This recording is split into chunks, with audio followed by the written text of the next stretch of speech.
పేకాట అయిపోయింది. ఇప్పుడు అవును. లాటరీలు. రేపు పని చేయండి, క్యాసినోలు కూడా పెట్టేయండి. మన దగ్గర టూరిజం డెవలప్ చేస్తున్నాం కదా. అరకులో క్యాసినోలు, రాజమండ్రిలో క్యాసినోలు, విశాఖపట్నంలో క్యాసినోలు, ఇప్పుడు క్యాబరే డాన్సులు ఇవి కూడా పెట్టండి. ఇప్పుడు రేపు శుభ్రంగా అవే కొత్తగా ఉపాధి అవకాశాలు వస్తాయి దాంట్లో. కాదు సార్, ఆల్రెడీ ఇప్పుడు రేపు అవే జరుగుతున్నాయంట కదా అక్కడ. వీటిట్లో జరుగుతున్నాయి. అది కోడి ఆడి పందాలు. పేరేంటి, అతని పేరేంటి, కొడాలి నాని చేస్తే బూతు ఉమ్, నాని, క్యాసినో నాని అని పెద్ద రచ్చరచ్చ చేశారు. ఇప్పుడు జరుగుతున్నాయి క్యాసినోలు. కాకపోతే ఏంది, 3 కోట్ల రూపాయలు బరికని మళ్ళీ అదే ఈనాడు జ్యోతి రాస్తే అటెట్లా అది 7 ఎకరాల్లో అద్దాలు పార్కింగ్ పెట్టి అంట గొప్ప సార్. విశేషం అంట. 7 ఎకరాల్లో పార్కింగ్ అంట. అదేదో ఒక అంతర్జాతీయ స్టేడియం లా తయారు చేశారు దాన్ని. ఇప్పుడు అవి గొప్పగా చూపెడుతున్నారు. అది ఆ రోజున అతను ఏదో ఒక ఎకరంలో పెడితే ఎంత రచ్చ చేశారు, 5 ఏళ్ళు రచ్చ చేశారు.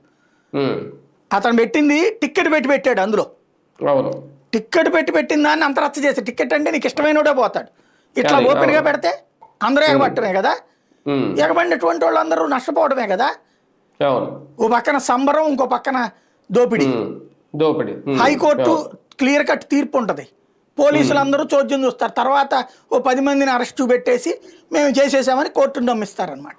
బహిరంగ మోసం ఇది. ఏమన్నా ఉందా? రేపు శుభ్రంగా క్యాసినోలు కూడా పెట్టేయండి. అవి పెట్టేస్తే గోవాను అవసరమైతే మనం ఒక ప్రతినిధి బృందాన్ని పంపిద్దాం. గోవాకి, థాయిలాండ్కి, శ్రీలంకకి, నేపాల్కి వెళ్తే అక్కడ ఉంటాయి క్యాసినోలు.